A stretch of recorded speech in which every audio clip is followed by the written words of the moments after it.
Hey, what's good with it, Black Goose TV family? As always, double salute in the building. I'm feeling absolutely fluenced. It's the beginning of the week, but hey, it's the end of the Monday. So, you know what I'm saying? We moving on to the next day, and we that much closer to the weekend, and that gets your boy hyped. Now, with that all being said, look, I'm coming at y'all with some more Jake Paul news.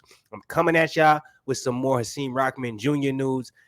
I know y'all want to be mad at me most likely when it comes to my hardcore boxing fans because they probably like, man, get this goofy shit out of here. But let's be 100 with it.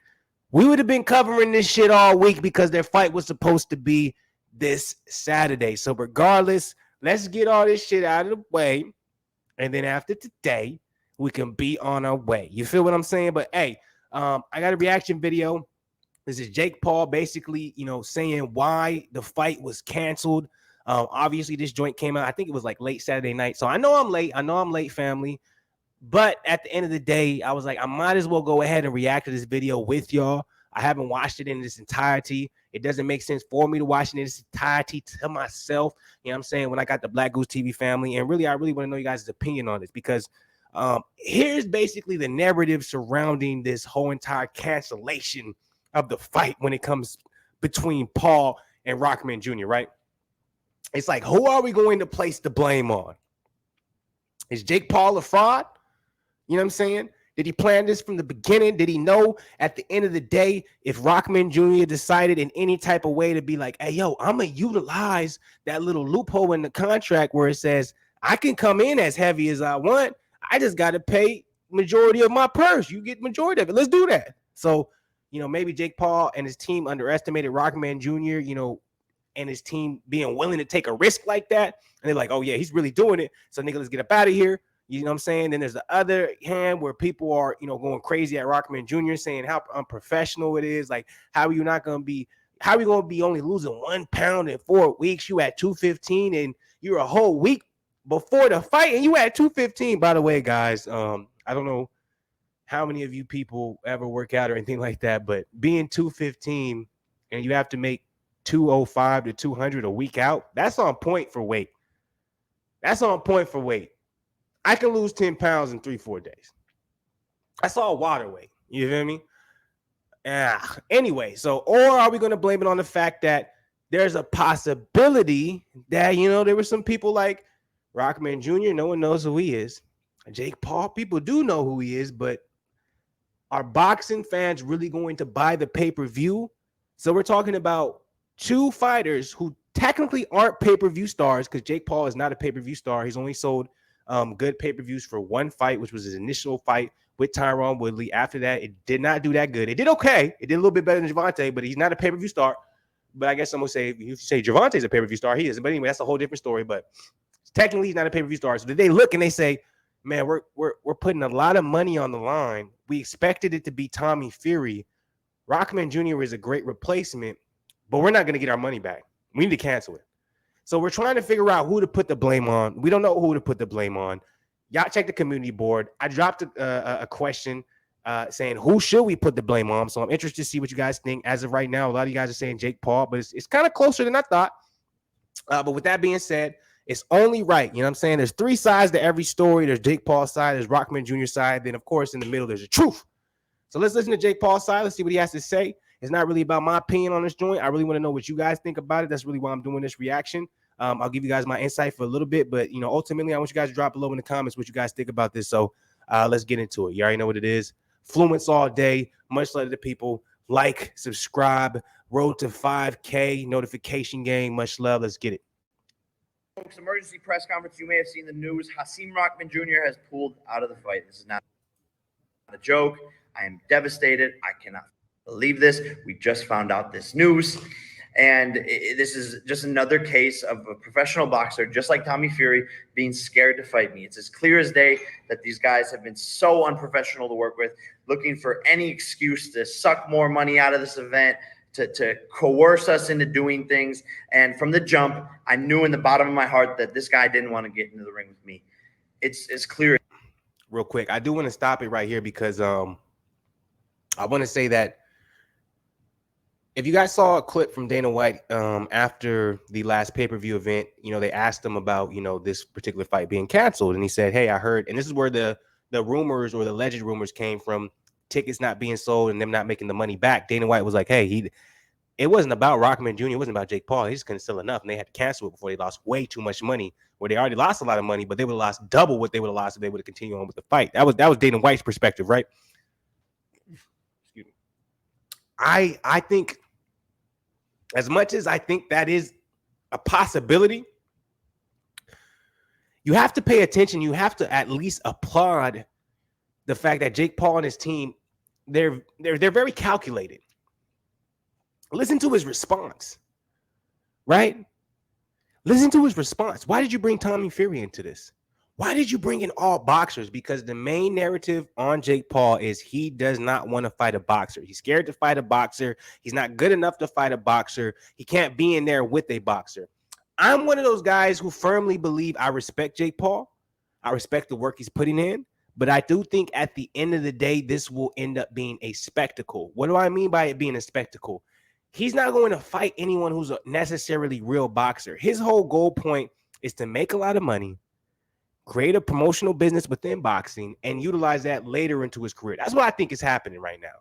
Because I think his whole entire goal is to have fights with popular fighters who aren't necessarily boxers and utilize that to build up his boxing promotional company so that when he's ready to step out of boxing, he has a long-term running business and something that is sustainable for years and years to come. So let me try and make this make sense for anybody who's not following what I'm saying. His team is smart and Jake Paul is smart. This fight with Rockman Jr. was never going to happen, in my personal opinion. Do you understand that Tommy Fury pulled out, and when he pulled out, it was at a time that would make it very hard for someone to step in? So what did Jake Paul and his team do? We're going to get Rockman Jr. He's a real boxer. He has all these pro amateur, blah, blah, blah, blah, blah.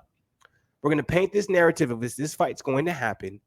Everyone's saying, I can't wait to see this fight. And then when there was a million stipulations put in the clause and Rockman Jr.'s team decides not to follow a couple stipulations, he can come out with the narrative saying, look how undisciplined these boxers are. Look how much these guys don't want to fight. Look how hard it is to make a fight happen in boxing. You guys understand, this is something that was established beforehand, where Jake Paul and his team kept saying, yo, boxing is different. It's very hard to make a fight. There's so many loopholes. So like people who are small-minded, they don't catch these things. But Jake Paul and his team has been planting seeds to lead up to this point for people who are Jake Paul's fans to be so blindsided to say everything he's saying is gold and these boxers are scared. Where in reality, if you're a boxing fan and you know how boxing works, this is part of boxing, nigga. One of the hardest things in the world when it comes to boxing, motherfucker, especially somebody you trying to really get in the ring with, is negotiating. Is making the fight actually happen and making sure everyone is happy so it does end up getting to the ring. So I'm not fooled, my nigga. I'm a long-time boxing fan. I know how the game go, and I'm not even going to put it out there, but I know how the game go, nigga. There ain't no fight ever in life when it comes to boxing canceled because of weight. When it comes to fighting, period, canceled because of weight. It's always on the opponent across from them to say, yes, I don't mind fighting this person when he comes in 4, 5, 10 pounds heavier. Just give me their purse, or they say no. And the person across from them have every right to say either one or. I just don't like how they're trying to spin a narrative and they're trying to make it seem like, oh, this fight was canceled because Rockman Jr. was undisciplined. There's no such thing as undisciplined in fighting, nigga. It's coming up to the scale, weighing in, and if that motherfucker doesn't meet the weight, it's on the opponent to say, let's go ahead and do it or not do it. You feel me? So don't change the narrative. Keep it the same narrative and say, Jake Paul, say, hey, dog, you said, nah, I'm not going to fight him that heavy. Do that, but don't try to make it seem like he fucked up a stipulation in the contract where y'all couldn't make the fight happen. There's no such thing as that. So, my bad, y'all. Let's keep it going. It's very smart, though. Here's what happened, long story short. So, he signed a contract to fight me at 200 pounds and was going to cut the weight down to 200 pounds. This is not a big cut for him, right? He's a big guy with a ton of weight to lose. So he sent a video into the commission. Jake Paul just said, this is not a big cut for him. And then right after proceeded to say, he's a big guy with a ton of weight to lose. Niggas should have watched this before releasing it. What?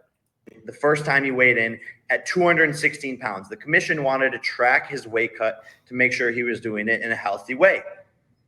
3 weeks later, the commission asked him for an update on his weight. He sends a video weighing 215 pounds, meaning in 3 weeks, he only lost 1 pound. So the commission was like, hey, man, you're not cutting the weight properly. We don't want you to lose it all in the last day. We're going to have to change this fight to 205 pounds. Can I just say this real quick? The reason why that sounds really iffy is because if Rahman Jr. was 216 pounds 4 weeks outside of the fight, it would not make any sense for him to continue to drop weight for the next 3 weeks. You would sustain 215 until the last week of the fight. So you're not worrying about weight cutting, and you're worrying about making sure that all of the things needed in the training camp and needed in the fight and the game plan is corrected. And the last week of your fight, you'll cut the final 15 pounds. 15 pounds in a week ain't shit to a boxer. This is planned. So I know this nigga's capping, man. Like you like this, and this is why it's almost like I wonder how long I'm gonna be doing this. Because YouTube boxing and regular boxing is getting so conjumbled. You'll have niggas who see this and they'll argue it in the comments. Yo, but Rahman Jr. agreed to be in at 200 pounds for the fight. Nigga, there's a whole week left. If he's at 215 with a week left, you really think a professional in Rahman Jr., who's had over 12 fights, 100 amateur careers, he won't be able to cut 15 pounds in a week? Nigga, y'all don't know boxing and you don't watch boxing. Fuck out of here. And his team, Jake Paul and his team, knows that. This is why they put this out there. They also know this because they understand clickbait, media, everything. The world we live in today is some bullshit, y'all. Nigga, I saw Chael Sonnen pick up this story and he said boxers are afraid of Jake Paul. This is the world we live in. We live in the world where we have professional Hall of Famer MMA guys putting clickbait up just so niggas could watch their video, knowing damn well that's bullshit. You trying to tell me a professional can't cut no weight in 15 can't cut 15 pounds in 7 days? You fuck out of here, man.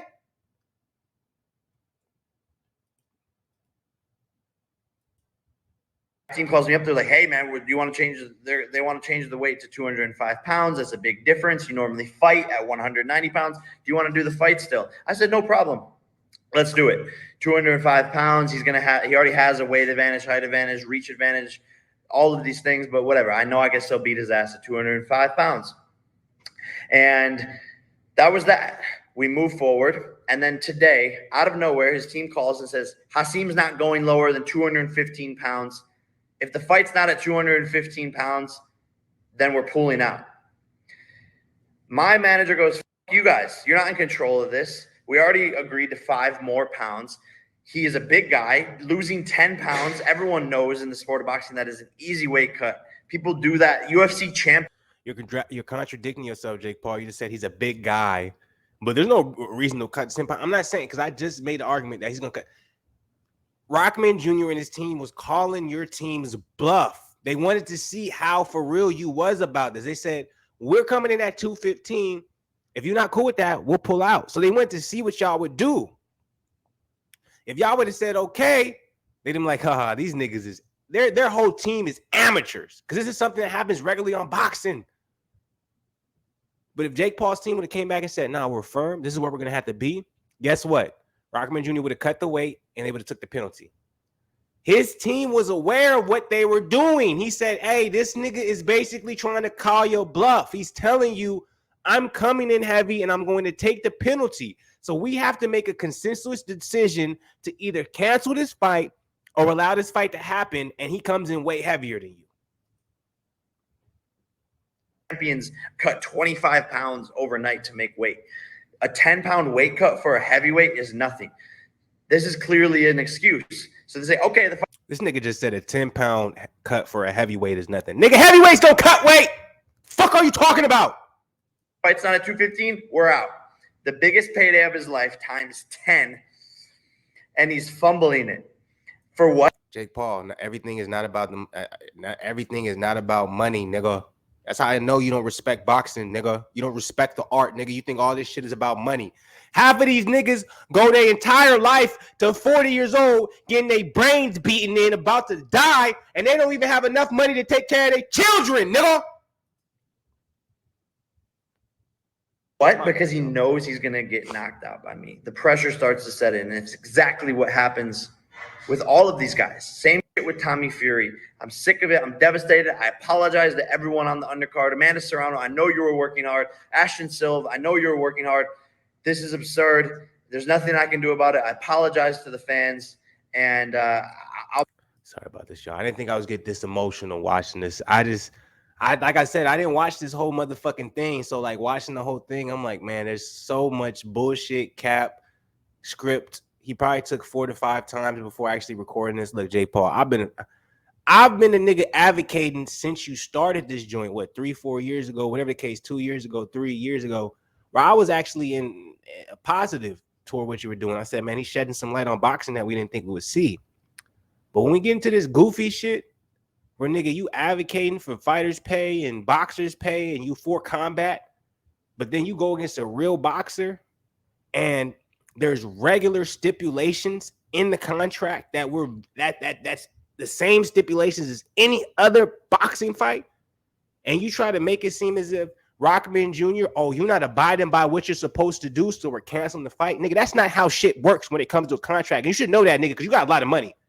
You know damn well if you sign that contract, it's going to get to the end point. Anybody who hasn't fulfilled what they're supposed to fill in the contract that's signed, that nigga's going to be penalized. But that doesn't mean we don't end up completing the job. We complete the job, nigga. We still have payment. We still get shit done. But if you didn't do it the right way, guess what? I can sue you or you ain't getting all your money. You feel me? There's shit that's handled afterwards when it comes to contracts being signed. But when it comes to boxing, you canceling it because somebody didn't do something you didn't want to do, nigga, that's not real. I'm going to leave it at that. Much love to people. This was a lot longer than I wanted to be. I ain't got nothing but respect for everybody, man. On all sports nigga side of the game, I'll be back. But with more boxing, as always, let me know what y'all think, man.